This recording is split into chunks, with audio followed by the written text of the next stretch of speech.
Je pense que l'action est importante pour nourrir une expérience et ensuite, avec la distance, voir ce que c'est que le monde, c'est-à-dire pas grand-chose.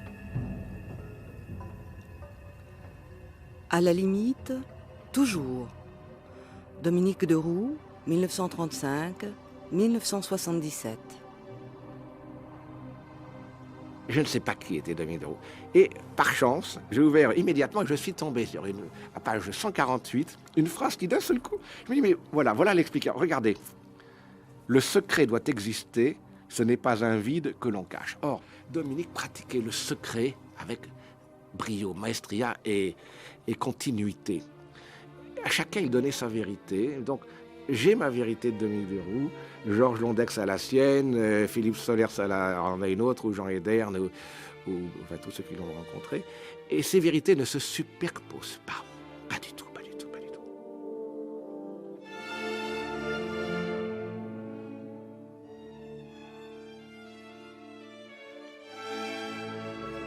Une vie, une œuvre, par Christine Gohémé et Jean-Claude Loiseau. En France, nous sommes en territoire ennemi. D'ailleurs, partout, nous sommes en territoire ennemi. Il ne s'agit plus pour les écrivains d'une compétition pour la littérature et la poésie, mais d'une lutte pour exister.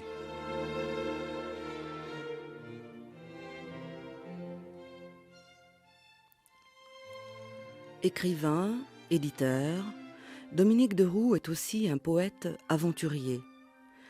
Il a découvert des continents littéraires et ouvert notre bibliothèque, celle dans laquelle Céline, Borges ou Pond, rangés côte à côte, sont devenus par lui nécessaires à notre vie.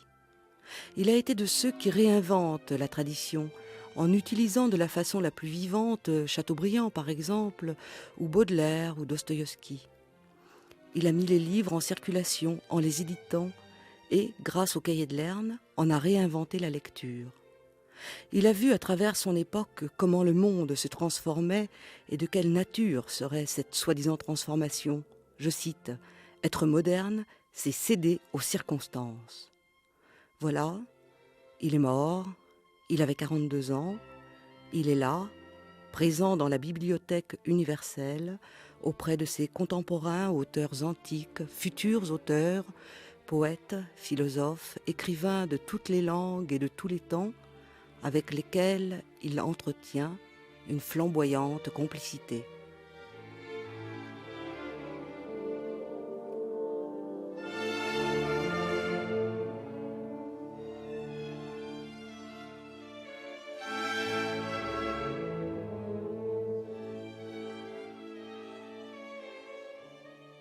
Xavier de Roux, je voulais profiter de votre présence ici pour vous demander quelques détails intimes sur la biographie, la vie et le milieu familial de Dominique de Roux.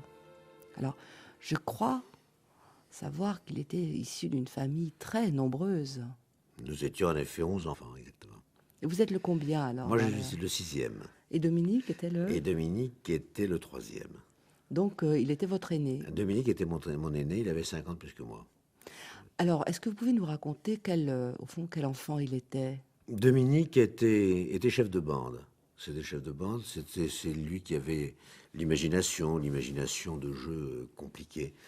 Et je me souviens, puisque tout ça se passait finalement, la première partie de la jeunesse se passait à la fin de la guerre ou dans l'immédiate après-guerre, et nous étions tous encore frappés par les bombardements, par tout ce que l'on avait pu entendre, plus que voir d'ailleurs.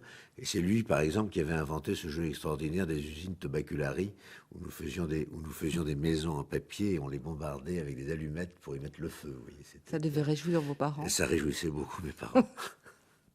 Mais alors, est-ce que ce goût pour les livres lui est venu de bonne heure? Très tôt. Très tôt. Il faut dire que nous sommes une famille où nous avons toujours vécu dans les livres. Les livres étaient terriblement présents. Mon grand-père était historien, mon père adorait les livres, disait tout haut de la poésie. Enfin, nous avons toujours baigné dans une atmosphère littéraire. Et Dominique, très tôt, s'est emparé des livres et était un grand lecteur. Très, très tôt. J'ai arrêté mes études sans diplôme à 17 ans et j'ai quitté la France, l'Angleterre, employé à la Bourse de Londres et la Barclays Bank. L'Espagne, 1 an dans une compagnie maritime, Alicante, où j'allais porter les documents de bord au commandant de navire. Bordeaux, où je portais toujours les documents de bord, mais cette fois dans l'estuaire de la Gironde. Enfin l'Allemagne, dans une usine de feutre. Il me fallait rompre avec mon milieu, échapper au conditionnement de l'éducation et de la famille. Rompre avec la famille sans être contre la famille. Il fallait connaître ailleurs autre chose. Un monde difficile, mais où tout est possible. Un monde où le problème de la forme, dont parle si bien dans son œuvre Gombrowicz, découvert plus tard, m'apparaissait comme essentiel. Faire sauter la forme, puisque chacun était prisonnier dans son cocon d'habitude et d'attitude. Jusque-là, je n'avais rien écrit, sinon, comme tout le monde, quelques bribes. À ce moment, j'ai pris conscience de notre monde, de notre époque, comme on peut le faire à 18 ans. Je n'étais pas fait pour suivre le mouvement. Mon seul désir, écrire et éditer. Écrire pour exprimer une vérité privée, pour arriver au cœur des choses, nous jeter dessus et le dévorer. Éditer pour essayer de retrouver une autre forme de vérité, fomenter des médiations, les cahiers de Lerne, constituer une encyclopédie différente dans une époque prête à entrer dans son Moyen-Âge planétaire et qui vit sur les restes de 2 guerres dans une atmosphère de suffrage.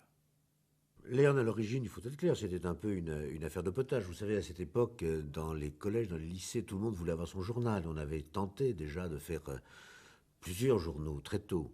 Et puis Dominique est arrivé avec une idée, avec son ami Georges Besse, qui est un garçon qui a un très grand talent, et avec d'autres, avec Ricardou, avec Londex, qui était tout jeune à l'époque.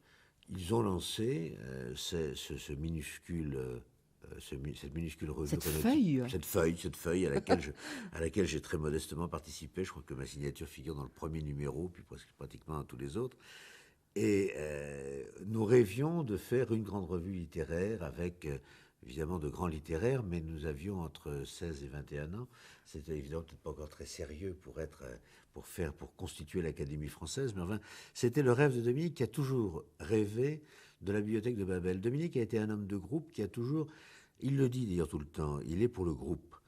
Et pour trouver des talents, pour les faire connaître, et c'est ce qu'il a fait toute sa vie. Beaucoup plus finalement que de se consacrer à son écriture. On écrit seul et on publie à plusieurs. Tout à fait, tout à fait. Alors, vous, votre place dans cette aventure, comment est-ce que vous avez réagi? Et puis comment est-ce qu'au fond, vous avez eu cette idée d'appeler Lerne? Lerne, on se battait les flancs pour trouver un nom. Bon. Et Dominique était parti autour de l'affaire de l'hydre. Toujours Babel, toujours les pseudopodes. Et donc, c'était l'hydre. Mais l'hydre, ça faisait... Il y avait un H, évidemment, mais ça avait déjà été utilisé déjà à plusieurs reprises. Ça faisait assez connu. Et l'hydre de Lerne, je me suis dit, mais si on mettait un H à Erne et qu'on ôtait l'hydre. Voilà comment le mot est né. Vous aviez quel âge? 15 ou 16 ans. Ah, c'est une invention d'adolescent? C'est une invention d'adolescent. Formidable. C'est un mot qui ne veut rien dire, qui veut dire Lerne. Et je suis assez content de voir que Lerne, finalement, a fait son chemin tout seul, en ne voulant rien dire. Et il amenait ses amis chez lui, c'est ça? Ah ben, tout se passait à ce moment-là. Nous habitions à la maison, comme on disait. Nous habitions chez papa-maman, boulevard Saint-Germain. Alors les parents réagissaient comment? Les parents, ma mère trouvait ça horriblement désordonné, parce que c'est une femme d'homme. Mon père aimait bien ça, parce je crois mon père avait toujours rêvé d'être un littéraire. Voilà, mêlé au livre de plus près. Mêlé au livre. Donc, je crois que ce parcours lui plaisait. Il a toujours aidé. D'ailleurs, mon père est mort très jeune, il est mort en 62, donc l'affaire s'est terminée rapidement de ce côté-là. Alors, qu'est-ce qui se passe? Racontez un peu. Alors, comment ça s'est fabriqué, ce premier numéro? Alors, vous avez la période 50... Je dirais, vous avez la première période, qui est la période 56-60, où là, nous sommes dans la folie de Lerne renéotypé, qui sait d'être renéotypé, parce qu'on fait des numéros imprimés. L'une de mes tantes, Madame de l'Estapie, donne à Dominique 2 boucles d'oreilles, je ne sais quelle matière précieuse, qui ont permis de payer le dernier numéro de Lerne. Et comme on n'a jamais de chance, on est tombé sur un imprimeur escroc qui ne l'a jamais livré. Donc oui, c'était tout ça, c'était drôle, c'était fait de bout de ficelle, et puis est sorti. Puis finalement, les choses sont devenues un peu plus sérieuses autour d'un poète. Quand Dominique a sorti le premier cahier, et a créé cette idée des cahiers, c'est-à-dire des thèmes, et a sorti le premier, René Guicadou.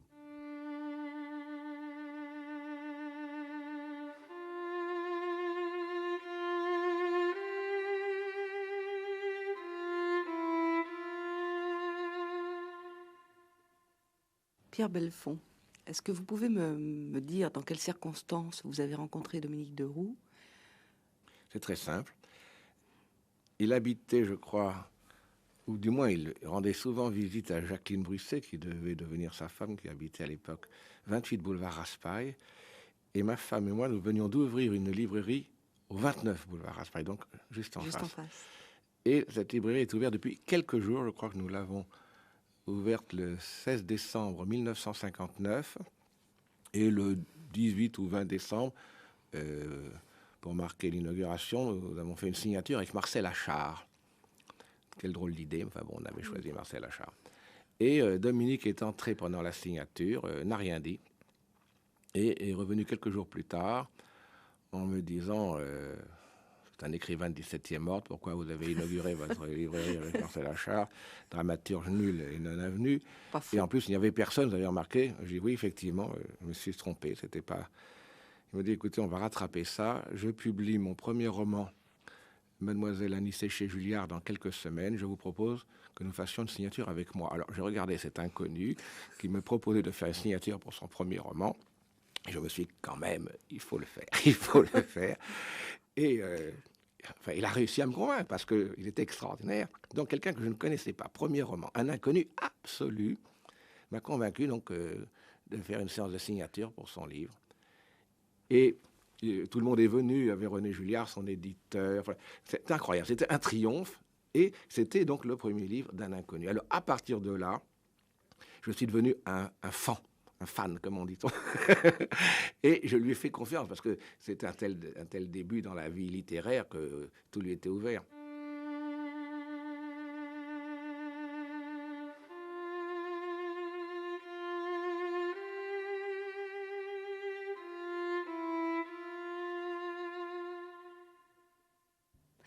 C'est quand même une époque d'effervescence extraordinaire. Hein. Ces jeunes gens, aussi bien à tel quel d'ailleurs qu'à Lerne, comme ça, qui se débattent pour, au fond, constituer quelque chose de neuf, dépoussiérer, au fond, la bibliothèque qui existait à leur époque. Tout à fait, je crois que c'est tout à fait ça. Ça a été... Je dis c'est Babel. Ça, c'était un mot que Dominique employait tout le temps. C'était l'idée de la bibliothèque de Babel. Et c'est ce qu'il a tenté de faire autour de Lerne. Si vous voyez enfin, quand on reprend le premier catalogue de Lerne, c'est quand même frappant de voir que de Ungaretti à Pang, à Borges, c'est cet aspect général de la littérature mondiale et pas du tout de la littérature française, auquel il pense. Et quand il parle de Céline, il met Céline dans un grand courant mondial. Il le met avec Joyce, mais oui, avec Faulkner, et il le met pas forcément avec les auteurs français. J'étais très attirée par cette famille nombreuse, avec qui nous avions des liens amicaux qui se poursuivaient d'une génération à l'autre, puisque nos parents étaient amis de jeunesse aussi. Marie-Christine Tarnot. Et quand il a s'agi de prendre une direction de mon existence, tout à coup, un jour... Dominique et sa sœur m'ont dit « Mais pourquoi tu viendrais pas avec nous travailler dans l'édition ?» Et c'est vrai que j'ai choisi un peu la direction de ma carrière, c'est un bien grand mot, un peu en fonction de ça, en fonction de Lerne. J'ai fait une école d'édition pour me former un peu à l'édition. Alors que vous vouliez être professeur au départ. Éventuellement, j'aurais bien aimé aller dans l'enseignement. C'est un Donc autre. Ils vous ont embarqué dans l'aventure. Oui, m'ont embarqué dans l'aventure de Lerne. J'étais jeune, j'avais 17-18 ans. Et j'ai le souvenir de Dominique disant « Allez, Marie-Christine, tu viens avec nous ». Ça se passait, Lerne n'avait pas encore pignon sur rue, ça se passait dans l'appartement familial. Alors, les textes étaient taffés à la machine, renéotés. Oui. C'était ça, Lerne, au départ. Au départ, c'était ça.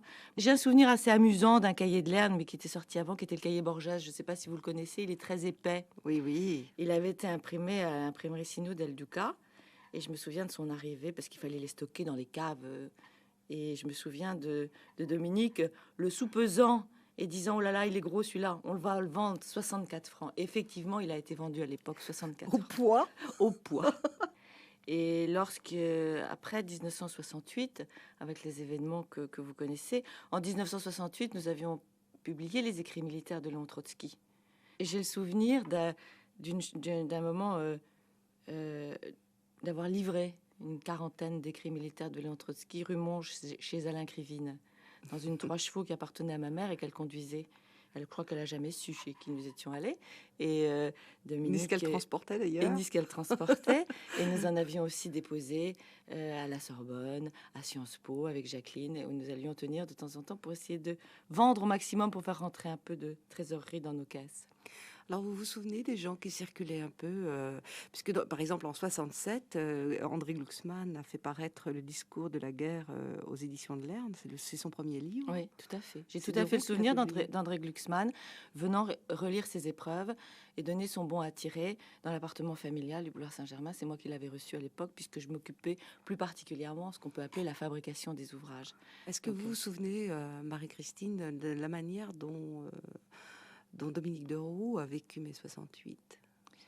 J'ai un souvenir qui correspond probablement peut-être peu à l'image qu'on se fait de Dominique. Enfin, moi, c'est mon souvenir.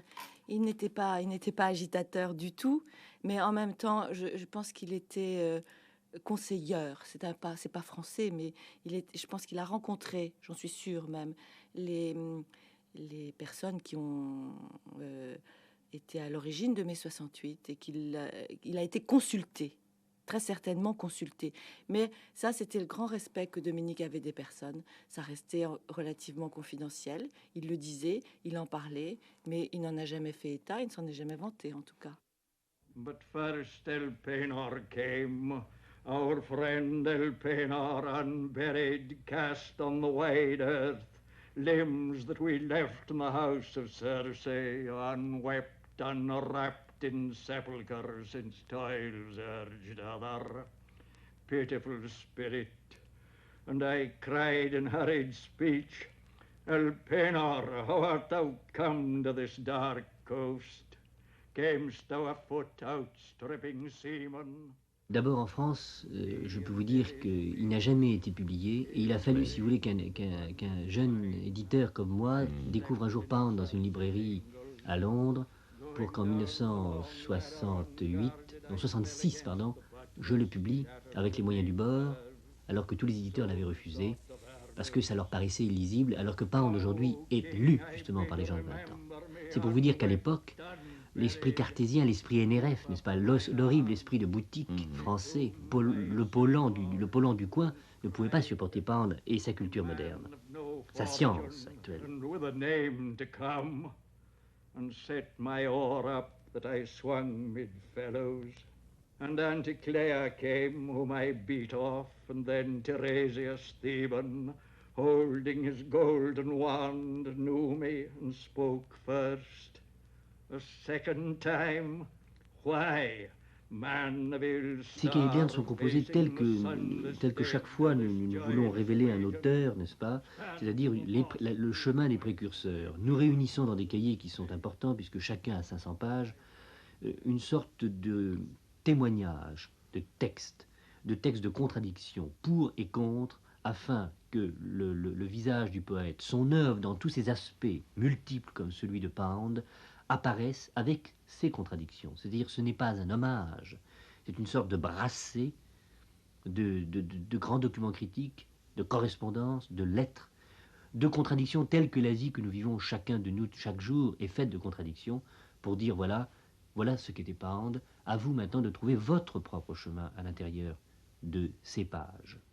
Ce que nous essayons de dégager de cet aspect, c'est surtout, si vous voulez, le côté discontinu de sa poésie, la manière dont, si vous voulez, il va au plus court, dans une époque aussi fournie en livres, aussi fournie par l'informatique, en toutes sortes de choses, la manière dont, à travers l'oreille, un homme comme Pound sélectionne. C'est-à-dire, pour nous, Pound est important dans sa forme par le décousu, par les bonds qu'il fait d'un thème à un autre, relié, n'est-ce pas, simplement par si vous voulez, par l'émotion ou par la manière dont on sent la vie. et en même temps, je vous dis, le côté sélection, c'est-à-dire aller aux choses essentielles.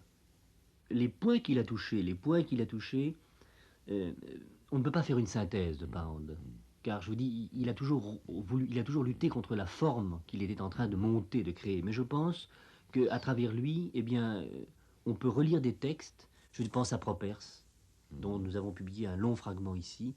Eh bien, la lecture de Propers ou la lecture de Catulle nous permet, par exemple, de découvrir un Rimbaud différent. Non pas un Rimbaud romantique allant rechercher de l'or dans le Harare, mais un Rimbaud, si vous voulez, qui va au plus court, n'est-ce pas, au plus court de la sensibilité actuelle. Je pense que c'est ce dont de l'œuvre de Pound, c'est cette manière de travailler qui est importante. Si vous voulez, moi je pense que c'est un homme dont la poésie, dont toute l'œuvre nous montre qu'aujourd'hui, il ne faut se laisser emprisonner par aucune forme, ne succomber sous aucune idéologie, n'est-ce pas, et véhiculer la beauté et les idées par tous les moyens, n'est-ce pas, entre nous, d'une manière internationale, sans se laisser figer par quoi que ce soit. Je crois que c'est son message essentiel, cette extraordinaire liberté du poète, n'est-ce pas, du poète errant, n'est-ce pas, du poète qui n'appartient à personne. Comme aujourd'hui, aucun peuple ne devrait appartenir fondamentalement à aucun gouvernement. Mais avant de terminer, je voudrais justement bien vous montrer que dans le message poundien, il y a également cette grande humilité. Quand, dans la fin des cantos, il dit « Je suis au bout de mes forces, j'ai eu pitié des autres, probablement pas assez. Le paradis n'est pas artificiel, l'enfer non plus. Les larmes que j'ai créées m'inondent, tard, très tard, je t'ai connu, la tristesse. » Et je pense que Pound, dans un poème, rappelle justement il rappelle la fameuse nuit où Tibère, sur sa barque, n'est-ce pas, a entendu Ahoy, Ahoy, le grand Pan est mort. Et la seule fois où j'ai pu tirer une parole de Pound, c'était en 68 à Paris, pendant les événements de mai. Je l'avais invité à dîner avec Henri Michaud et Ungaretti. Il avait refusé de parler à Michaud, et Michaud était fort contrit, n'est-ce pas, de voir Pound, et que Pound ne lui adressait pas la parole. Et à un moment, j'étais un peu gêné de ce silence, et c'est très gênant quand personne ne parle. Et dans la pièce à côté, je l'ai pris, et je lui ai dit « Ezra, que pensez-vous de 68 pour meubler la conversation ?» Et il m'a dit « Le grand Pan revient. » J'ai longtemps habité sous de vastes portiques que les soleils marins teignaient de mille feux et que leurs grands piliers droits et majestueux rendaient pareil le soir aux grottes basaltiques.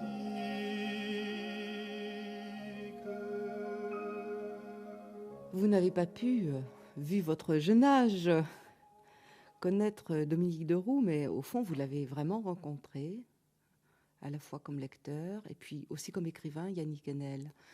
Alors vous dirigez la revue Ligne de risque, au pluriel, et on a l'impression qu'au fond, Dominique de Roux se tient à l'horizon de ce travail de revuiste.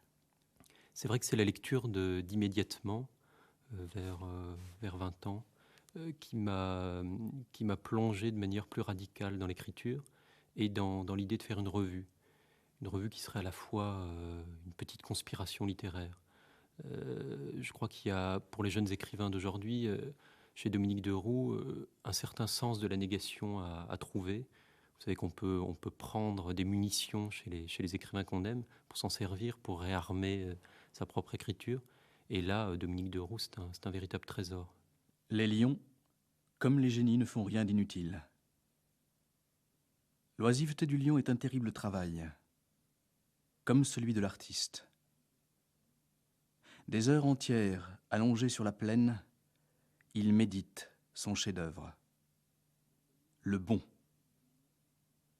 Il domine la société des animaux justement parce qu'il ne fait rien.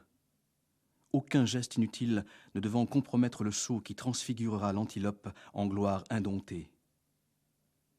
Comme dans la peinture gestuelle japonaise, Un trait se prépare pendant 3 jours, 6 mois, une vie entière.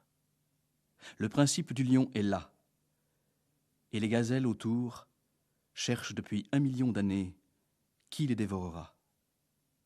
Mais son écriture brève comme ça, vive. Moi, ce que j'aime justement chez Deroux, c'est, comme vous disiez, l'accès direct, c'est-à-dire l'écriture par spasme, par cascade, par giclée, si je puis dire, d'où l'écriture brève, et d'où aussi le côté cinglant, quelquefois péremptoire, et donc aussi sur la brèche, sur le fil du rasoir. Je peux vous lire par exemple une phrase que j'aime bien de Deroux, la voici. « Gombrowicz me demande un revolver pour se suicider. Je lui réponds, la parole est à vous, camarade Moser. Croire à la littérature, c'est que tout est possible. » Vous voyez, c'est ce genre d'énoncé qui est à la recherche de sa propre fièvre qui, moi, me requiert. J'ai l'impression qu'on passe à chaque fois une nouvelle vitesse quand on lit Deroux, et ça n'en finit plus. On repasse une nouvelle vitesse. Forcément, il y a la mort au bout, dans le texte même, parce que ça va trop vite, forcément, ça déraille. J'aime aussi le côté farfelu de ce genre d'énoncé. Faire parler un revolver. Dans le 5e Empire, son dernier livre, il y a une scène où on découpe un hippopotame en pleine forêt. Ça, c'est un côté clapique, vous savez, le fameux baron fou qui est dans La condition humaine de Malraux. Deroux, moi, il m'apparaît comme un clapique ayant écrit. Donc, cette vitesse liée à un sentiment tragique de la vie, comme on disait au XIXe siècle, ça donne Dominique Deroux. Et puis, un style incisif qui intègre largement ses propres lectures. Hein. Ah oui, parce qu'il intervient à une époque, donc dans les années 60-70, où la littérature française est à la recherche de nouveaux coordonnées. Vous savez qu'il y a Tel quel d'un côté avec Solers, et de l'autre, la revue Lerne. On essaye de réévaluer et de reclasser la bibliothèque. Alors on va se battre à coups de grands référents culturels, Solers dégaine, si je puis dire, Joyce, et Deroux répond par Gombrowicz, Pound. Alors au fond, finalement, aujourd'hui, c'est finalement la même chose. À l'époque, ça avait une grande importance. Et surtout... mais après, d'ailleurs, Solers reprend Pound et puis Deroux, Joyce. Donc, exactement, c'est ce sens de l'ennemi qu'ils avaient tous deux était en fait un sens de l'amitié, à mon avis, à distance. Ils avaient besoin l'un de l'autre. Et alors, la grande différence, et ça se lit ça dans le texte, c'est que Deroux est animé par la mort, par une pulsion qui va à la fois porter son texte, c'est pour ça que ça va très vite, et en même temps qui peut-être le détruit. Il y a un lyrisme apocalyptique chez Deroux que moi personnellement j'aime pas trop et qui est peut-être un peu incompréhensible aujourd'hui. Mais sinon, il y a ce que Baudelaire appelait le ton du revenant. Alors ça, le ton du revenant, ça se sent tout de suite. Dès qu'on ouvre Deroux, ça saute aux yeux. Le sentiment de la fin des choses. Voilà. Il cite beaucoup Chateaubriand, je crois, à une époque. Il y a une phrase qui dit « J'étais habité par le sentiment des catacombes. Le premier qui l'exprima fut Chateaubriand. »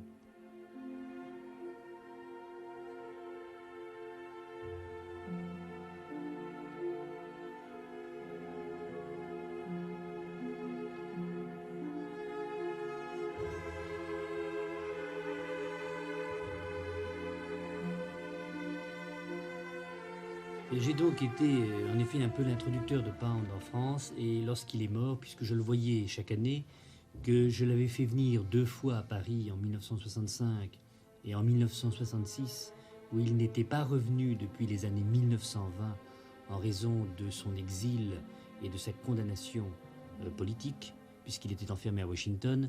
Lorsque j'ai appris sa mort, je me suis donc rendu à Venise, où en 1964, je l'avais rencontré pour la première fois. Et chose curieuse, lorsque Pound m'était apparu pour la première fois, il m'était apparu en gondole. Il arrivait chez lui près de la pension Cicci, dans un des coins de Venise où il y a beaucoup d'églises, près de San Giorgio. Et je me souviens très bien, j'étais avec ma femme, qui lui avait apporté un bouquet de roses. Et c'était un homme très violent. Il a dû penser que ce bouquet de roses était quelque chose d'incongru dans son attitude d'homme assis dans une gondole. Et il a pris le bouquet de roses et il l'a jeté dans le canal. Et vendredi, lorsque j'ai été à son enterrement, il remontait le canal dans une gondole noire avec 2 gondoliers qui ramaient, qui godillaient, suivis simplement de sa famille très intime dans une autre gondole où il y avait sa fille, la princesse de Ratchewitz et son mari, le prince. Et il y avait les 2 petits-fils et petites-filles, Olga Rudge, sa compagne, et sa femme, qui s'appelle Dorothy Shakespeare. Et c'était un enterrement très extraordinaire parce que Venise avait pris son visage d'hiver, un peu doré, un peu, si vous voulez, comme Pound les décrit dans ses cantos pisans, justement. Cette Venise de l'hiver, où on peut imaginer de la neige sur les bulbes des églises. Il y avait presque personne. Je ne parle pas de la population de Venise, dont il était un familier, mais il était extraordinaire de voir que Pound, de par son âge, il avait 87 ans, de par son âge, tous ses contemporains, tous ses grands amis, cet homme qui a été l'homme orchestre de la littérature moderne, tant d'ailleurs anglo-saxonne qu'italienne même, et bien qu'il n'y avait plus autour de lui que le souvenir de Ungaretti, que l'ombre de Joyce, que l'ombre de Cummings, que l'ombre de Yeats, que l'ombre de T.S. Eliot. C'était donc un enterrement extrêmement solitaire parce que Pound est mort le plus tard. Physiquement, c'était un homme, c'était un Texan d'origine. C'était un homme grand, très beau, avec une barbe, un peu un visage triangulaire, de loup. Et ce qui caractérisait Pound, c'était son silence. Vous savez qu'il avait eu cette position fasciste pendant la guerre, puisqu'il avait parlé à la radio de Mussolini, qu'il avait été mis en cage à Pise, où il avait écrit ses cantos pisans, puis transféré aux États-Unis, où il avait été condamné à mort et sauvé par l'intervention des plus grands poètes vivants, ses contemporains, et il avait donc passé 12 ans dans un hôpital psychiatrique, n'étant pas fou, pour le sortir, si vous voulez, d'une condamnation. Et ce retour à l'Italie, lui qui avait tiré un trait sur l'Amérique, il considérait, en revoyant son passé, qu'il avait commis de si graves erreurs qu'il lui fallait presque renier son œuvre. Et je vous rappelle que dans le début de ces cantos pisans, cet homme qui avait été un homme, non pas un homme vaniteux, mais un homme orgueilleux, c'est-à-dire un homme qui avait voulu embrasser le monde, il avait écrit dans une sorte de confession, qui était les cantos pisans, « Je suis au bout de mes forces. Tard, trop tard, je l'ai connu, la tristesse. Pendant 60 années, je suis resté de pierre, comme la jeunesse. » Et cet homme ne parlait donc plus. Et ma première parole à Pound, quand je l'ai vu, je lui avais dit « Comment allez-vous, monsieur Pound ?» Et il m'avait répondu en anglais « The hell, l'enfer ». Comment est-ce que l'éditeur Pierre Belfond juge l'éditeur Dominique de Roux? Ah, c'était un sourcier. Car il a redonné vie à des auteurs qui étaient importants, mais qui étaient ou méconnus, ou méprisés, ou incompris. Je veux dire qu'au moment où il a décidé de consacrer son cahier à Gombrowicz, ou nos entretiens avec Gombrowicz, bien entendu, Gombrowicz était déjà un écrivain considérable, et Maurice Nadeau avait fait des choses magnifiques pour lui, mais c'était quand même resté encore un écrivain très confidentiel. Dominique lui a donné une dimension fabuleuse. La même chose pour Borges, la même chose pour Céline, parce que s'attaquer à Céline dans ces années d'après-guerre, quel danger! Quel danger! Ce sont des brûlots, ces écrivains. Bien sûr. Il choisissait toujours. Bon, Ezra Pound. Et il n'a choisi que des écrivains à problème. Et ça lui a valu une réputation douteuse par moments à Dominique, à tel point. Donc, tout le monde cite cette phrase dans Immédiatement. Lui-même a essayé de se défendre en disant on me traite toujours de fasciste. Moi, Dominique de Roux, déjà pendu à Nuremberg. Phrase étonnante. Bernanos même n'était pas un écrivain sans poser de nombreuses questions. Donc, par conséquent, quand on regarde les cahiers de Lerne, il a fait un travail énorme, et toujours en recherchant ce qu'il y avait de plus difficile, et un peu d'années, parce que très rapidement, ensuite, il va quitter la France, ses campagnes, non pas d'Égypte ou de Russie, mais de Mozambique et d'Angola, et par conséquent, il n'aura pas le temps de faire un long travail d'éditeur, ni même d'écrivain. Enfin, il l'aurait fait s'il n'était pas mort si jeune. Vivre le temps où Gombrowicz est mort, où Pound se tait. Vivre le passage entre notre littérature de Sapajou et la plage où aura lieu l'involution générale. Inventer, réinventer, ainsi, songe sans fin, le genre nouveau que Gombrowicz nous rendit si proche. Retrouver la réalité, aller vers le réel, l'élémentaire, vers la mort prévue de l'homme et vers l'homme secret qui vit encore, vers sa réapparition dans la forme nouvelle, dans l'éternelle jeunesse de l'antiforme éternelle. Alors, Georges Lapassade, vous avez rencontré Dominique de Roux, je crois, dans les années 68 à peu près. C'est ça. Et le premier contact s'est noué, disons, autour de la préparation du numéro des Cahiers de Lerne qui était consacré à Gombrowicz, à Witold Gombrowicz, que j'avais connu quelque temps auparavant à l'abbaye de Royaumont. Et j'ai publié dans les Cahiers de Lerne un texte à double entrée, un interview d'une part, et d'autre part mes commentaires sur l'interview. Et ce qui m'intéressait dans Gombrowicz, le point de rencontre avec Gombrowicz, et peut-être aussi avec Dominique de Roux, c'était le problème de l'immaturité. Le thème-là est très présent dans les romans de Gombrowicz. Ce n'est pas seulement la jeunesse, mais c'est le fait que, au fond, dans mon langage, il n'y a pas d'adulte.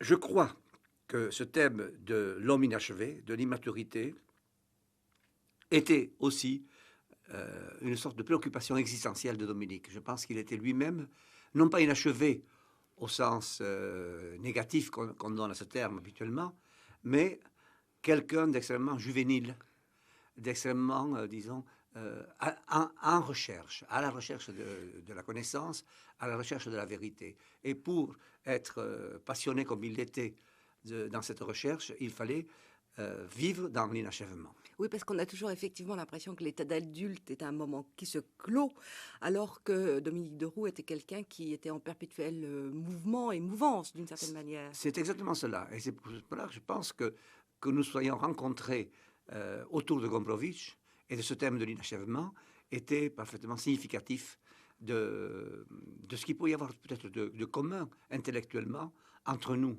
Je veux dire, entre nous trois. Il avait une grande admiration pour Gombrowicz. Il connaissait très bien Gombrowicz et il a eu un rôle, disons, essentiel dans la découverte de Gombrowicz en France. Ja tutaj byłem w zeszłym roku w Vence, a jury tej nagrody obradowało o jakieś 40 km stąd w Saint-Raphaël.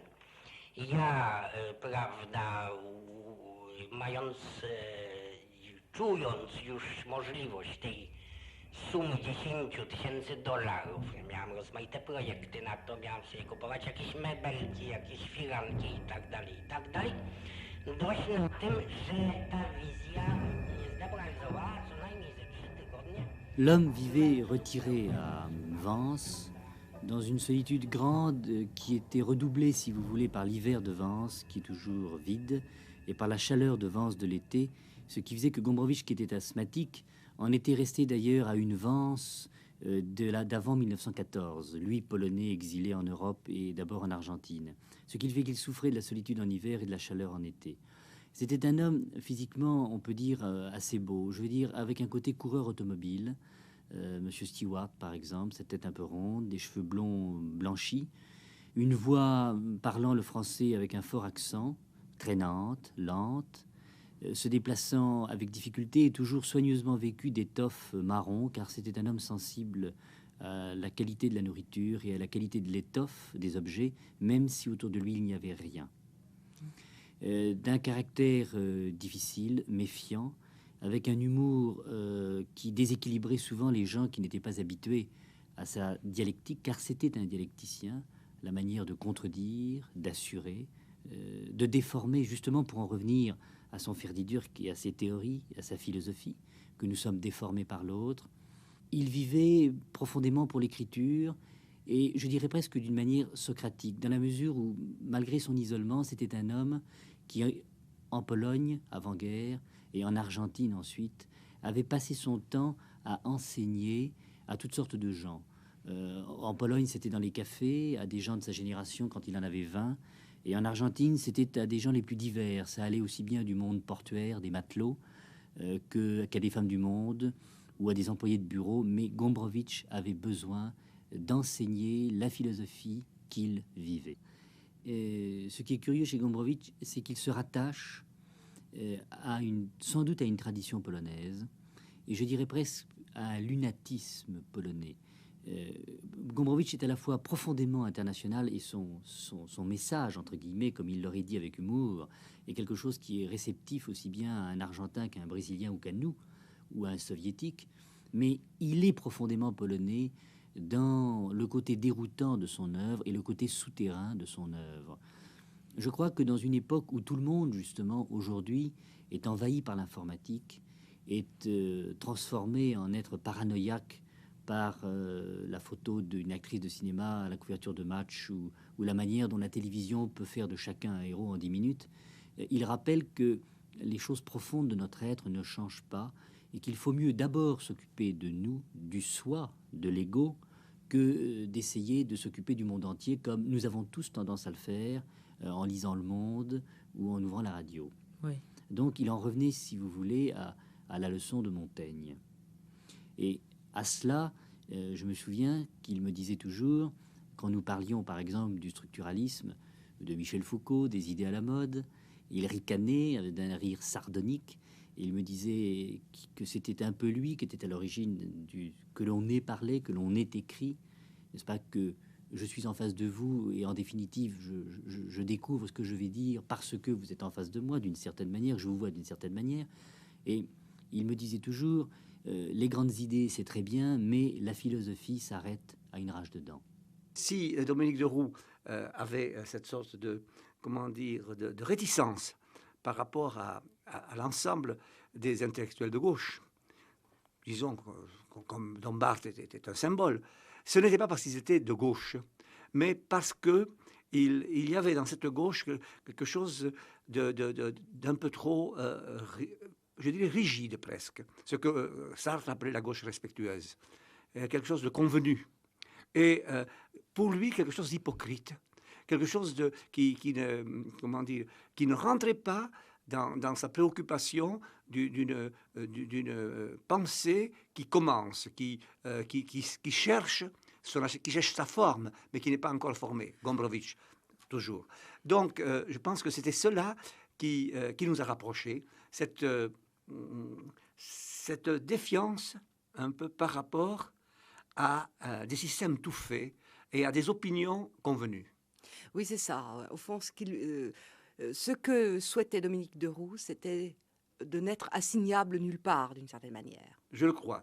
Je crois que nous n'avons jamais eu de discussion proprement politique, et je pense que ce n'était pas par une sorte de prudence réciproque, c'était parce que, je crois, le point de notre rencontre était en deçà de cette problématique et beaucoup plus riche que cette problématique. Il n'y a jamais eu, je l'ai rencontré très souvent, il n'y a jamais eu, disons, de préoccupation de ce type, de préoccupation, je dirais, idéologique. Ce n'était pas un idéologue.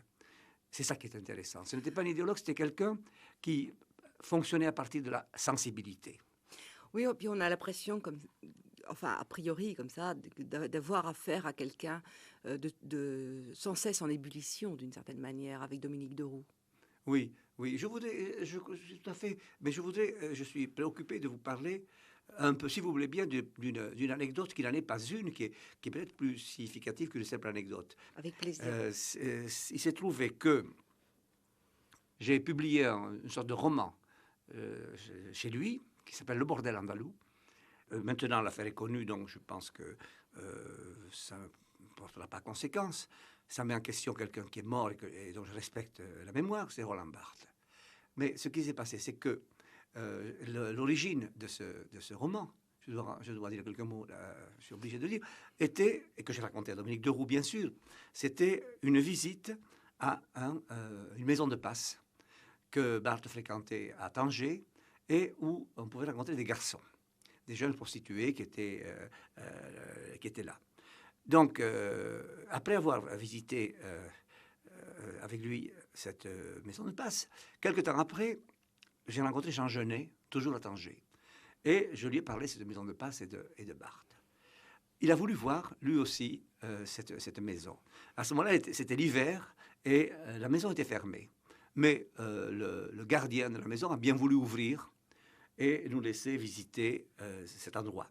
C'était un endroit sordide, avec à l'entrée, dans le patio, c'est une maison arabe traditionnelle, et dans le patio, il y avait des fauteuils, des vieux fauteuils, parmi lesquels un fauteuil bergère. Et Genet a eu un mot cruel, comme il en avait quelquefois, même souvent. Il a dit « Ah, mais c'est là qu'il devait s'asseoir, car c'est une bergère. » C'est à propos de Roland Barthes. C'est un mot dur, mais j'ai rapporté ce mot à Dominique de Roux. Quand il a publié immédiatement, ce qui était un journal de Dominique de Roux, dans Immédiatement, je crois que c'est la page 85, une page, était consacrée à cette anecdote. Et l'ouvrage a apparu avec ce texte. Je l'ai eu aussitôt. Dominique était à ce moment-là, je crois, au Canada ou aux États-Unis.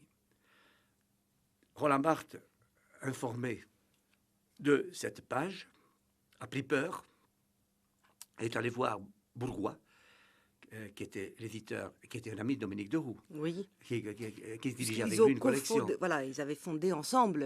Ça a été un point de rupture, cette affaire-là.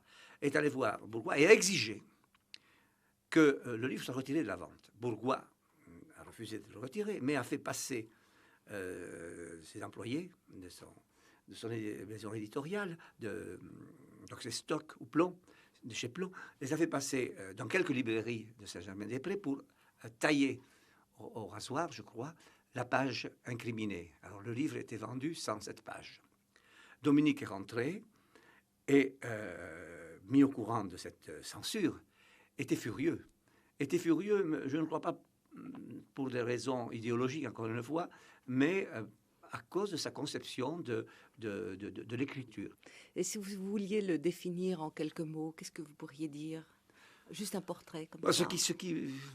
J'ai un peu de réticence à le dire, mais parce que ça peut paraître négatif. Mais pour moi, je ne peux que revenir à mon point de départ, si vous voulez, au début de cet entretien, cette sorte de grand enfant très doué. Cette sorte de...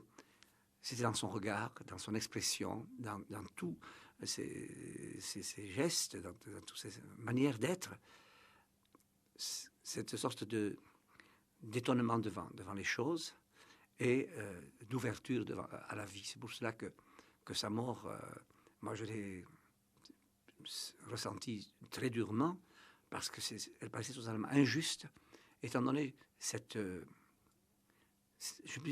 mot jeunesse n'est pas suffisant.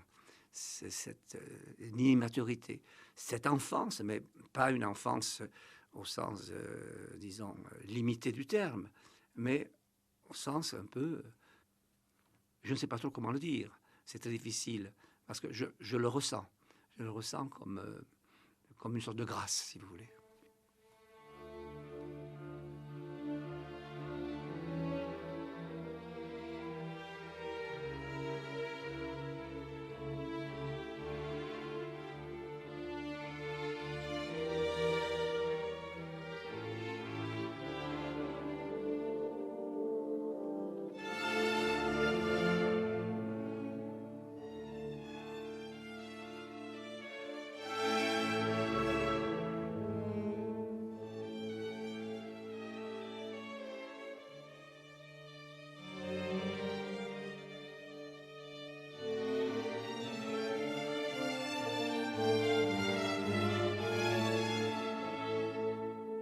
Puis il y a donc ce parcours de Dominique de Roux. Est-ce que vous vous éloignez de lui à un moment ou est-ce que vous restez Non, toujours je restais ensemble?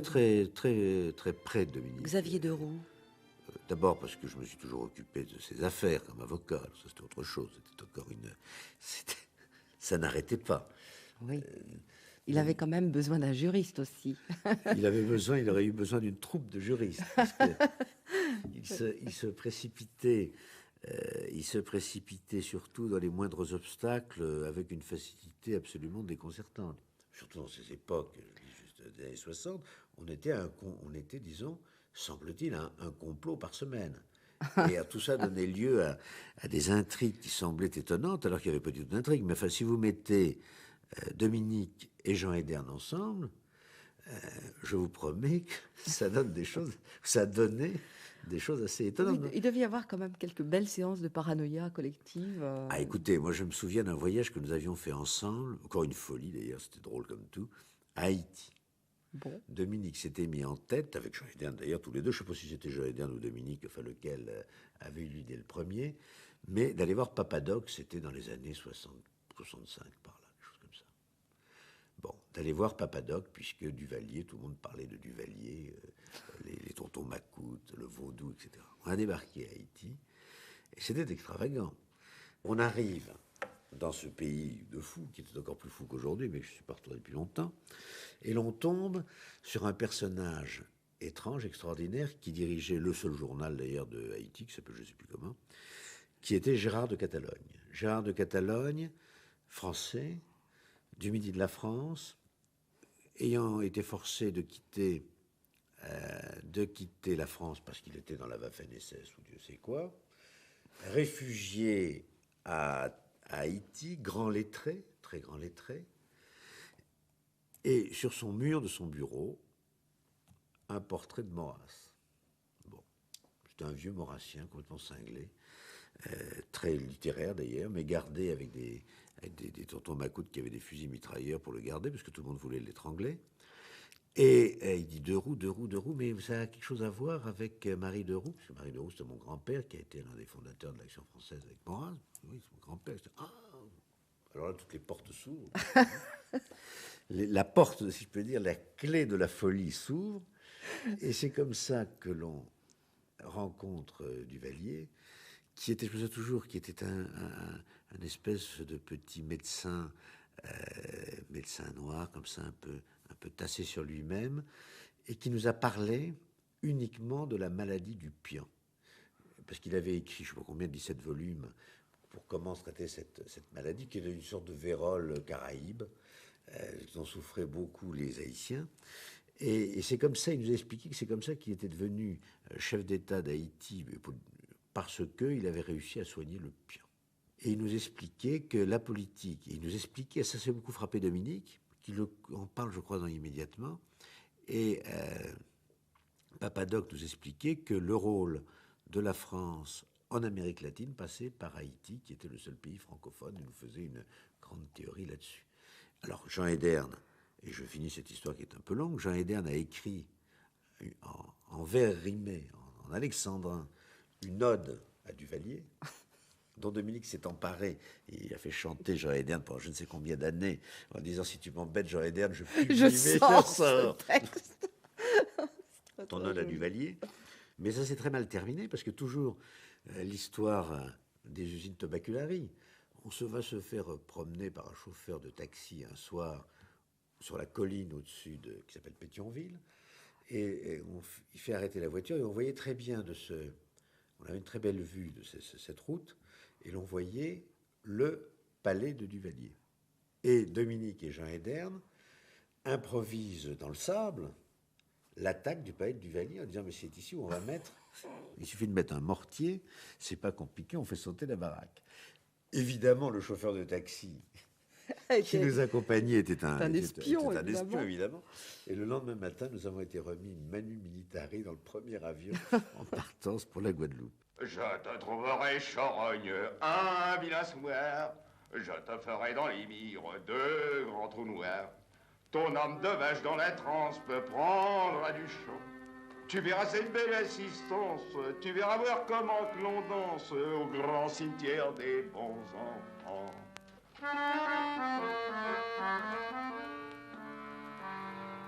Mais voici ton enfance et son petit Léo. Voici Clémentine et le vaillant Toto. Faut-il dire à ses potes que la fête est finie? Au diable ta sorte cardo, feu m'importe, au malfrat et crasse que le vent emporte, feuille morte, souci.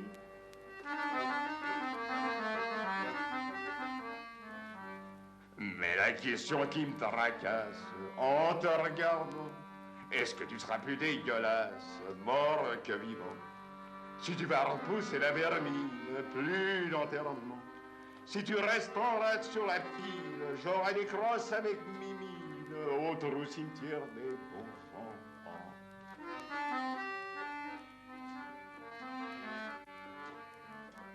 Mais voici ton enfance et son petit Léo.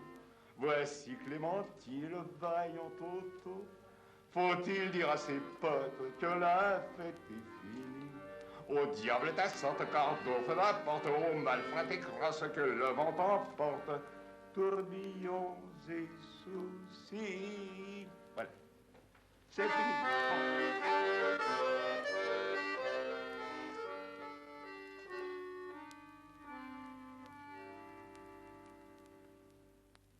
Céline avait compris.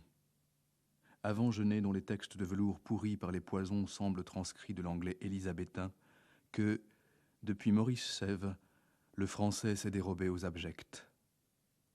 A-t-il vraiment existé? En notre époque de transistoire, tout apparaît sans date et sans généalogie dans le cours de la médiocrité fatigante. Il incarnait cependant la France d'après la Révolution. Mirabeau qui, s'il avait couché avec la reine, aurait changé l'histoire. Une autre fois, la reine a préféré que l'histoire finisse. Dès lors qu'André Breton, l'un des plus grands vivants, poussait l'absolu de son poème jusqu'à la tyrannie, que Maurras, cet obstiné, perdait son temps avec les dames d'œuvre, au moment où Drieux-La Rochelle se faufilait, après la mort de sa bien-aimée, réduit au fantôme de lui-même, où d'Aumale entreprenait sa fuite de Varennes, rattrapé par la mort, au moment où naissait Jean Genet, le cartésien suprême, Louis-Ferdinand Céline, écrivait un français trop beau pour être du français, commençait à devenir dangereux, à s'agiter sur l'île dont il préparait l'escalade. À la fois un Céline cinglé, roussi, furieux, aux paroles de guichetier, et l'ombre d'un Céline sur la rade, éternellement contemporain, éloquence implacable au service du pouvoir spirituel, quand il aspirait à la rengaine, condamné comme le diable, payé d'injustice, effigie de ce temps-là qui entraînait les déblais du siècle vers où rien ne tient. Il n'est pas malade, il n'a rien, il est mort. Deroux est un attaquant, si pour parler en termes sportifs. Donc il est normal que les gens se défendent en face. Yannick Enel. C'est lui qui a osé publier, on en pense qu'on veut, mais il a osé publier un livre où il y a à la fois Pound et Mao. Donc ça fait bizarre, c'est mal vu, c'est incorrect. Très très incorrect sur le plan de la morale. Ah oui, là aujourd'hui, je crois que même ça, je pense que ça peut faire grincer les dents. Tous les curés de la littérature vous diront que c'est complètement immoral. En plus, et ça je crois que ça a joué beaucoup contre lui, mais moi je pense pour lui maintenant, en lecteur, quand on le lit aujourd'hui, c'est qu'en 66, c'est-à-dire le premier, il reprend la question Céline. Alors on peut penser que c'est trop tôt, je le pense, puisqu'il s'attire les foudres de tout le monde et des belles âmes. Il reprend la question Céline, et au fond ce qu'il dit, c'est que Céline c'est un salopard, mais c'est un génie. Et donc il explique qu'on peut être un salopard et un génie. Alors ça, évidemment, aujourd'hui, les grands penseurs de Céline le disent, Philippe Muret l'a dit, Solers l'a dit, bien d'autres, mais il dit ça en 66. Et je me souviens plus trop, parce que moi je n'étais pas né, donc je me souviens plus trop ce qui se passe, mais il me semble que ça va mal pour Deroux après avoir dit ça. Alors évidemment, cette radicalité péremptoire... C'est toujours embêtant d'avoir trop tôt raison. Ouais. Ben, c'est vrai que je ne sais plus qui disait que la trahison c'est une question de date. Je crois que c'est Talleyrand. Alors, vous voyez, donc là c'est trop tôt. Et alors donc du coup il fait partie aujourd'hui de cette galerie de personnages qui sentent le soufre et qu'on pourrait appeler les impardonnables. Cristina Campo, qui est un bon écrivain à la Borges, je dirais, a parlé des impardonnables. Elle y met Pound aussi, elle y met John Donne. Enfin, c'est une sorte de panthéon bizarre, des gens qui sont presque des trappistes de la perfection. C'est pas tout à fait le cas de Deroux, mais il s'en approche. Et elle cite notamment, pour définir ce que c'est qu'un impardonnable, elle cite cette phrase de Pound que je vais vous lire.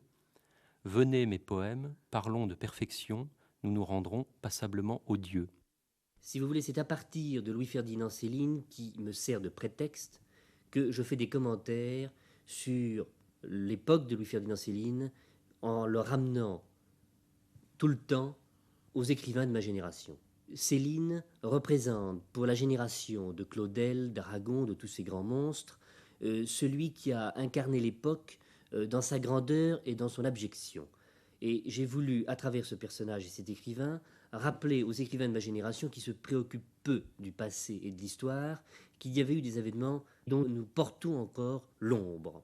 Je m'attache à Céline dont l'œuvre n'a été en définitive que le parti pris d'écrire et que le parti pris d'être le témoin de son époque. On sursautera lorsque vous dites ça, Dominique de Roux, parce que petit à petit, l'œuvre de Céline a glissé vers une accusation, a glissé, disons, vers un racisme qui a été tout à fait autre chose que le plaisir d'écrire. Bien entendu, mais ça j'en parle, et j'en parle également, et je m'élève contre les pamphlets. Oui. Mais si vous voulez, quand je dis que toute sa vie ça a été le parti pris d'écrire et l'évolution de son écriture, il ne faut pas oublier que Céline a commencé par le voyage au bout de la nuit, style classique presque, pour aboutir quand même aux onomatopées de Nord et d'un château l'autre. Et ça c'est quand même très important.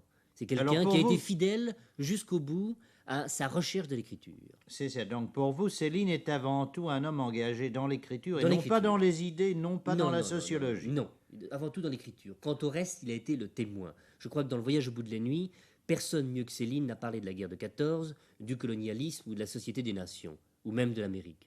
Mais il y a chez Céline cette recherche de l'art. Il y a l'artiste à l'état pur.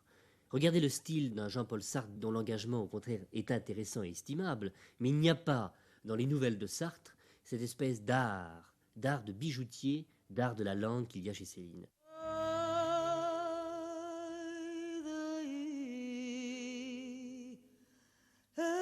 Este meu cansaço de sentir que quanto faço não é feito só por mim. Daí este meu cansaço de sentir que quanto faço não é feito só por mim. Les derniers livres, c'était des livres qui marquaient des tournants, vous pensez, dans l'écriture de Deroux? Moi, j'ai l'impression que Deroux est en train de naître dans ses derniers livres. Dans le 5e Empire, il devient romancier. Alors, il a une dizaine de livres derrière lui, mais dans le 5e Empire, il y a une véritable perspective romanesque qui est mise en place. Il entre dans ce que Léry s'appelait l'âge d'homme. Il y entre, lui, vers entre 35 et 40 ans. Donc. Oui, c'est l'âge... Voilà, c'est l'âge où, j'imagine, on commence à écrire d'excellents livres, si on en a les moyens. Et il est fauché, donc évidemment, il y a une part manquante chez Deroux, parce qu'on a l'impression que sa grande rêverie d'une écriture rouge, comme il dit, d'une écriture qui soit pas seulement une écriture combative, mais une écriture qui aurait incorporé en elle quelque chose d'un peu plus paisible. Cette écriture, elle était lancée simplement. Et puis, on en a trace dans le 5e Empire et dans les 50 ou 60 pages du Livre Nègre, c'est tout. Le Livre Nègre, c'est la suite du 5e Empire, c'est son dernier livre. Et ça démarre sur l'Idiot de Dostoïevski. Alors, à mon avis, c'est pas étonnant que ça démarre sur l'Idiot, tout simplement parce que l'Idiot, ça se passe au départ en Suisse. Et Deroux finit sa vie dans une espèce de fantasme d'une Suisse imaginaire. Vous parlez là de la jeune fille au ballon rouge. La jeune fille au ballon rouge. Ça se passe à Genève, si je me souviens bien, Zurich, Genève. Et il y a là une société secrète inventée qui s'appelle l'Anneau. Au fond, cette Suisse, on pourrait peut-être paraphraser Jarry et dire ça se passe en Suisse, c'est-à-dire nulle part. Voilà, exactement. C'est ça. Dans la tête de Deroux avant tout. Alors, cet Anneau est un institut stratégique d'études qui est très bizarre parce que son but, c'est de retarder le vieillissement du monde. Vous imaginez tout un programme. On a là quelqu'un qui s'appelle Déliose. Alors, je crois que c'est Abellio, à peine déguisé, qui délire durant une centaine de pages parce qu'il a des fantasmagories en tête. Et puis, un jeune homme qui s'appelle Clément, qui est en train de lui expliquer qu'il va sans doute partir au Portugal parce que, finalement, c'est là-bas que la poésie continue en action. Il y a quelque chose de rimbaldien chez Deroux, justement, ce côté bondissement. Il pourrait très bien être un ponte de l'édition, il pourrait très bien devenir grand écrivain, et puis non, ça y est, il va couper court, et il part au Portugal, il part en Angola. Il y a quelque chose de très romanesque dans son bondissement, justement. Peut-être d'un peu masochiste aussi, ou du moins de l'ordre de la consommation. Il faut que ça aille très vite, encore une fois. Au fond, il se brûle là. Oui, sans se brûle, oui. cesse. Oui, Ouais. oui. Et d'où l'idée peut-être, alors là c'est une interprétation de ma part, j'ai l'impression que les derniers livres de Deroux sont beaux justement par la rêverie d'une certaine conspiration qui serait quasiment intérieure, enfin une conspiration qui serait liée à la fin de la subversion, parce que vous savez que tout ça, c'est encore une fois, faut dater très précisément, c'est la fin des années 70, la fin d'une certaine subversion d'avant-garde qui ne vaut plus rien, pour lui en tous les cas, et il faudrait recréer des espèces de petits cénacles d'écriture, de conversation. Ma foi, il a bien raison. Sans doute. Dans cette affaire. On s'aperçoit aujourd'hui qu'il y a une manière, au fond, d'échapper à tous les pouvoirs et d'être, d'une certaine manière, clandestin dans, effectivement, certains réseaux qui ne sont pas des réseaux de conspirateurs nécessairement, ni des sociétés vraiment secrètes, mais qui néanmoins se tiennent à l'écart des choses du monde. C'est vrai. Des revues, par exemple, certaines revues en tout cas. Oui. Hein. Deroux, justement, est un créateur de revues. Bon, il y a Lerne, et puis il y a l'Exil. Et puis Exil à la fin, oui. Qui, si on la regarde de près, ce qui est difficile parce que c'est devenu introuvable, est une revue telle qu'aujourd'hui on pourrait en publier. C'est-à-dire que c'est très fin, quelques pages. C'est ce genre de texte qu'on se passe avec le sentiment du trafic. On se passe ça, il y en a quelques-uns. Oui. C'est une poignée, c'est la fameuse poignée d'hommes qui décident de tout. Et bon, c'est une manière d'être dissident. Voilà, exactement. D'être dissident dans une société comme la nôtre. Voilà. Il faut réinventer peut-être la notion de dissidence. Aujourd'hui, à Paris, en France, partout. Oh bah c'est nécessaire, dans la mesure où, comme vous le savez, la manière dont aujourd'hui se fait la culture, entre guillemets, est une manière souvent fossilisée. Le spectacle, pour parler comme Debord, agit comme un ciment, et tout se vaut. Donc publier un livre aujourd'hui, ce n'est plus... Tout se vend. Tout se vend également, ça va avec. Donc publier un livre aujourd'hui, ça ne suffit pas, enfin, ça ne veut rien dire, ce n'est pas un acte subversif. Il faut continuer à travailler dans l'ombre, si je puis dire, pour reprendre des grands mots frémissants à la Deroux. Mais Exil est un très beau titre de ce point de vue. Oui, effectivement. Oui. Et je crois qu'au départ de la revue Exil, donc c'est tout à la fin de la vie de Deroux, il y a ce constat, que je vais vous lire, une petite phrase qui dit ceci. Le petit nombre doit l'emporter subversivement sur la subversion elle-même et sur tous ses dispositifs de misère, de honte et d'inutilité. Alors ça, c'est assez étonnant. Enfin, comment la subversion peut l'emporter subversivement sur la subversion. Je crois qu'on arrive là, on touche à un point qui est la solitude de l'écrivain.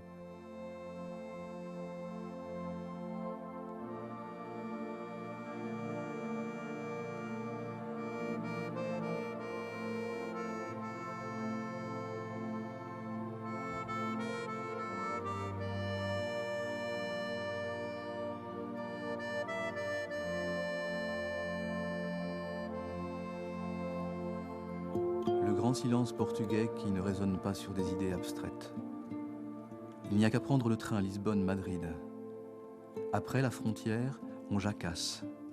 Avant, c'est la conscience millénaire, les pétrifications infinies de l'Atlantique. Portugal, conscience perdue de l'Europe comme si le bout de la vie c'était ne plus parler de rien, donc jamais de la fin d'une histoire tombée à pic sur les falaises d'Hercule. Mais depuis quelques années, cette histoire se retrouve peut-être dans la vocation mondiale du Portugal.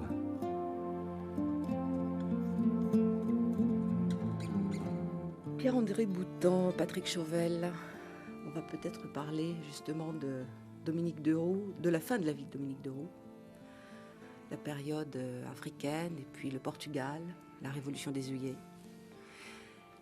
Et moi, ce que j'aimerais vous demander à tous deux, c'est au fond, est-ce que vous auriez une hypothèse sur, au fond, l'intérêt qu'il a porté à la sphère portugaise, à la fois européenne, puisqu'il aimait Lisbonne, qu'il a aussi filmé avec vous, Pierre-André Boutan, beaucoup à Lisbonne et au Portugal, et à la fois l'Angola, le Mozambique, donc au fond, et le Brésil même. Le pourquoi, je n'ai strictement aucune hypothèse. Je ne sais pas comment et pourquoi c'est parti sur le Portugal, sur l'Empire lusitanien. Parce qu'à un moment, il était aussi parti, je crois, il était parti sur des pays arabes, non? Tu es pas Oui, parti? on est Patrick est parti avec lui à Abu Dhabi ou... On est parti dans les Émirats, à Abu Dhabi, on s'est baladé en Arabie Saoudite. C'était quand? Ça devait être en... Je suis allé en 72 au Mozambique avec lui, donc ça a été en 73 ou 74. Voilà. Donc, mais je crois que le Portugal, c'est parce que c'était quand même des aventuriers, c'était les derniers colonialistes. Oui. Il se passait plein de choses. Et il était ami avec Georges Jardine, qui était quand même le propriétaire de l'île du Mozambique, pratiquement. Et un ami de Champalimaud. Qui était un autre énorme financier qui régnait sur tout ça. Ouais. Mais je ne sais pas comment il était ami de ces gens-là, c'était un grand mystère. Dominique avait des amitiés dans la finance, dans la politique, dans la littérature, de bizarre dans tous les sens. Alors, Dominique, c'est quand même quelqu'un qui revenait hilar en vous disant « j'ai passé une journée formidable, c'était l'anniversaire de la mort du Führer et j'étais avec 10 généraux allemands en grand uniforme qui ont cassé les verres derrière leur dos pour avoir fait des toasts à Hitler ». Et là-dessus, il disait « attends, il faut que je m'en aille vite, j'ai rendez-vous avec Glucksmann où j'ai les épreuves des poèmes de Mao Tse-tung à sortir ». Il avait des curiosités de fou, comme ça, dans tous les sens. Or, pourquoi à un moment, en amoureux peut-être de causes perdues ou de choses qui se terminent, pourquoi il trouve que le Portugal, les guerres coloniales, le pays de Salazar, tout ça, il trouve ça excitant? Je sais pas, il y avait peut-être un vieux fond un vieux fond droite et action française qui faisait que le dernier pays où régnait un disciple de Maurras l'excitait. Peut-être, mais il a aussi été excité par la révolution des œillets. Moi, je ne pense pas que c'était la révolution des œillets qui l'excitait, c'est ce qui se passait autour. Oui. Non, parce que la révolution des œillets, soyons simples, Dominique avait été en Afrique, il connaissait ses capitaines, il connaissait Otello de Carvalho, il connaissait tous ces gens. Oui, il le raconte dans le 5e Empire. Oui, et puis, enfin, ce qu'il raconte dans le 5e Empire, la part de sûr. poésie est vaste. Mais c'est vrai qu'il était depuis un mois au Portugal, en ayant dit à Jean-François Chauvel, qui dirigeait, père de M. Patrick Chauvel, ici présent, il disait à Jean-François, la révolution arrive au Portugal. Et puis il le disait, on avait envoyé une équipe de tournage. Moi, j'étais à Paris, je voyais tout ça comme ça. Et puis il appelait tous les jours, il disait, ça arrive, ça arrive. Et puis il y avait Jean-François Chauvel qui gérait une émission, une équipe de tournage, ça coûte cher. Il y avait un moment, il y en a assez, on peut pas te laisser l'équipe, mais c'est demain. Puis le lendemain, alors elle est là, ta révolution. Non, mais ça arrive. Donc il y en avait assez. Et je crois finalement que on a renvoyé l'équipe à Paris. Et je crois que Dominique, tout d'un coup, s'est retrouvé le jour de la révolution avec une équipe locale ou une comme ça. Et il a tourné cette révolution, alors qu'à Paris, on était convaincus tous les jours. Bon, bah, Dominique, c'est demain ou c'est aujourd'hui? On croyait que c'était une vaste blague, tout ça. Oui. Et tout d'un coup, il était le seul à être là, à filmer. Il était en direct toute la nuit de la Révolution avec Otello de Carvalho. Il filmait Otello en stratège organisant tout. Et puis la pellicule est arrivée à Paris. Ça s'est monté en une nuit. Il y avait 20 chaînes de télévision du monde entier qui attendaient à la porte du studio, ce qui s'appelait Antégore, où on montait ça. Dominique était toujours au Portugal. Et c'est comme ça que moi, je suis parti et que j'ai passé je ne sais pas combien de mois en faisant des allers-retours avec Dominique au Portugal, à faire d'abord un portrait d'Otello de Carvalho, parce que Dominique aussi, entre penser qu'Otello allait être un grand général stratège qui allait dominer le Portugal, l'Empire portugais, puis des moments où il disait quand même non, il est trop bête. Et on a fait un film sur Otello, et puis pendant ce temps, on a filmé tous les gens qui au Portugal étaient des politiques importants ou pas importants, et puis des généraux dont Dominique disait si c'est pas Otello, ça sera peut-être celui-là.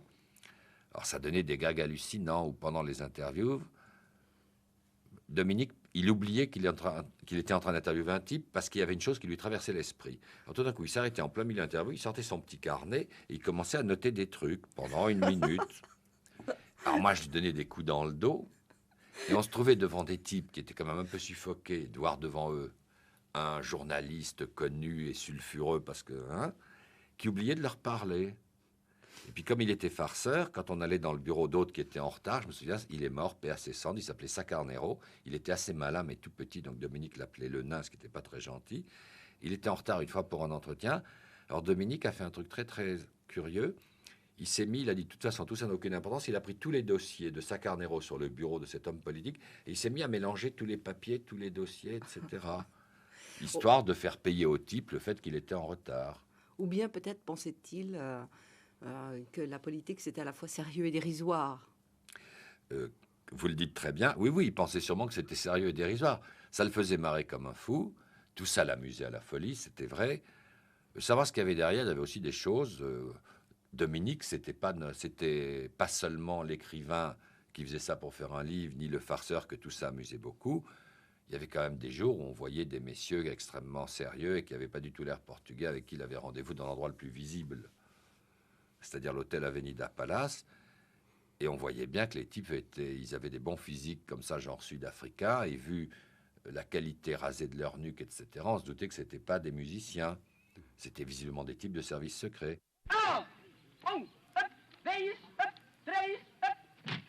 Atenção! Esquerda! Dois! Agora quem sabe fazer grima baletas, quem não sabe sai. Presta! Quem não sabe fazer grima baletas com força, sai. Atenção! Começa a fileira que estão aqui. Essa fileira passo One chap was carrying a goat over his shoulder. Bear, our captain, he's carrying 2 chickens in one hand. We all were just loaded down with oranges and tangerines. We've been marching all day. It was very hot and tired when we came to the village. We've been resting there for about a half an hour, taking pictures of the training of the soldiers. Oui, alors on va revenir un petit peu en arrière, parce qu'en 1973, il était parti en Angola. Il avait rencontré Jonas Savimbi, le président de l'UNITA. Oui, on a rencontré Savimbi, il avait 6 hommes. Et ils nous ont ramenés au camp de base où on a marché pendant 14 heures. Et ce qui m'avait sidéré, c'est que Dominique de Roux a parlé politique avec Savimbi tout le long du voyage. Sauf qu'à un moment, il est tombé par terre, les bras en croix, en criant « Au secours, je meurs ». Donc la patrouille s'est arrêtée et il m'a fait un clin d'œil, il m'a dit j'en ai marre et c'est trop con ce qu'il raconte. Donc il a fait le mort pendant à peu près une demi-heure. Et ensuite il est parti dans une rivière parce qu'il avait soif, il s'est mis à contre-courant, il a ouvert la bouche, il a bu toute la rivière et là il s'est évanoui pour de bon parce qu'il faut quand même faire attention. Mais il avait fait semblant de tomber dans les pommes parce qu'il avait marre de la conversation parce qu'en fait tout le long du chemin c'était très dur d'avancer avec cette chaleur sur les pistes. Il a parlé avec Savimbi. Parce que Patrick Chauvel, sans doute, Savimbi, tenait-il une langue de bois, enfin un langage très codifié sur la Révolution. Ça avait été un compagnon de Che Guevara, donc du coup, il devait avoir toute une langue préconçue. Oui, il avait surtout été guévariste en Suisse. Vous savez qu'il y a plein de gens qui le connaissaient en Suisse. Tous les gauchistes suisses étaient très copains de Jonas. Entre Genève et Lausanne, Jonas, avant qu'il devienne héros révolutionnaire, était quelqu'un qui était en Suisse et qui faisait des études, etc. Type très futé, Savimbi. Comment est-ce qu'il se comportait dans cette terre africaine, Patrick Chauvel? Vous avez l'impression que c'était l'Afrique qu'il... Non, pas spécialement l'Afrique. Non, je crois il était au-dessus il passait au-dessus de ça. Il avait des points précis à atteindre. Hein. Il allait voir des gens précis. Il s'arrêtait pas en route. Il n'était pas là à admirer le village. Et les choses comme ça, c'était pas son truc. Hein. C'était des gens qu'il voulait rencontrer. On est tombé sur des colons armés jusqu'aux dents à un moment donné qui nous ont expliqué qu'ils allaient se battre, etc. Il m'a dit, ils sont formidables, ils sont foutus. Et puis, il faisait des grandes stratégies planétaires tout le temps. Alors ça, je ne sais pas ce qu'il avait impressionné, cette idée comme ça de la conquête du monde ou de la reconquête par l'Occident et tout. J'ai vaguement l'impression que là, quand même, il y avait sa passion mélangée pour Abellio et Tintin.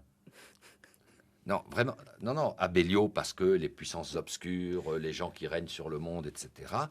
Et puis Dominique, c'était quand même beaucoup Tintin quand on se baladait avec lui. T'avais pas cette impression? Si, mais c'était très drôle parce qu'il essayait effectivement tout le temps de montrer des choses. Quand on avait été en Arabie, on marchait avec notre guide dans le désert et il a regardé une dune et c'est difficile d'évaluer la hauteur d'une dune comme ça. Et il a provoqué le guide qui était en djellaba et en sandales. Il a dit, je serai avant toi en haut de la dune. Et il est parti en courant comme un dératé. Alors que c'était bon. Donc il s'est mis à courir avec son costume noir et son calepin sous le bras. Bon, l'arabe a marché tranquillement. Et évidemment, a doublé le corps sans vie de Dominique de Roux à mi-pente. Et il a attendu sagement en haut. Et Dominique de Roux était effondré avec du sable collé sur les lèvres. Il s'est retourné, je lui ai pris la main. Il m'a dit, salaud, tu me voles ma montre. Tu profites de ma mort. Et puis, instantanément, il a noté 2-3 choses sur les voleurs de cadavres, sur son petit carnet. Et ensuite, il a vu, tu vois, c'est la sagesse. En regardant par en dessous le type qui attendait en haut, qui n'avait pas couru. Mais pourquoi il a fait ça, je ne sais pas. Il aimait toujours provoquer, voir jusqu'où il pouvait aller. Et puis il avait des idées comme ça, d'un seul coup. Faire la course avec un type qui vit dans le désert depuis 5000 ans. Écrire, c'est renoncer au monde. C'est aussi le seul moyen d'échapper au néant, au fait de mourir ou de rentrer du Mozambique.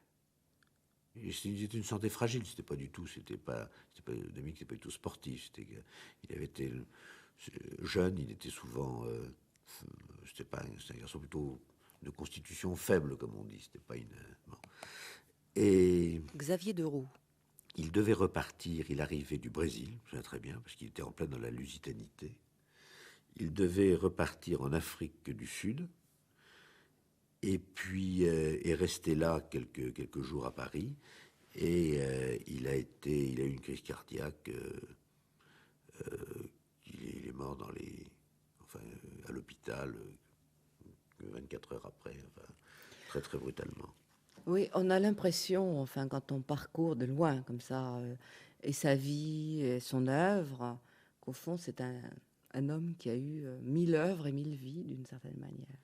Vous avez tout à fait raison. Je crois que ce que l'on peut retenir de Dominique, c'est qu'il a essayé, je ne sais pas s'il l'a fait exprès ou pas, mais il a beaucoup d'aspects. C'est quelqu'un que l'on connaît soit, par son aspect purement littéraire, soit par son œuvre éditoriale, et puis il y a aussi l'homme d'aventure, je crois. Mais je crois que dans son esprit, c'était la même chose, c'était la même aventure. Et je suis toujours frappé quand on me dit, mais Dominique, c'est bien, ça a été un très bon éditeur, mais il n'aurait pas dû écrire, je l'ai entendu 10 fois. Ou encore, il aurait dû écrire, mais qu'est-ce qu'il a été se mêler de ces affaires africaines? Je crois que c'est totalement le méconnaître. Je crois que ça, on ne peut pas distinguer les facettes. C'était pour lui la même aventure poursuivie avec des moyens tout à fait différents. Une vie, une œuvre. À la limite, toujours. Dominique Deroux, 1935-1977. C'était quelqu'un de très élégant et délicat. Dans les cahiers H ou dans Hommage à Dominique, je raconte Dominique qui, dans un sublime petit palais dans Lisbonne, dans un très joli quartier avec une vue sur le Tage et tout, arrive, s'assied et dit « Ah, mon cher Pierre-André, avec une maison comme ça et des rentes, on peut faire une œuvre. » Ich nicht, Marie, und kein anderer auch nicht.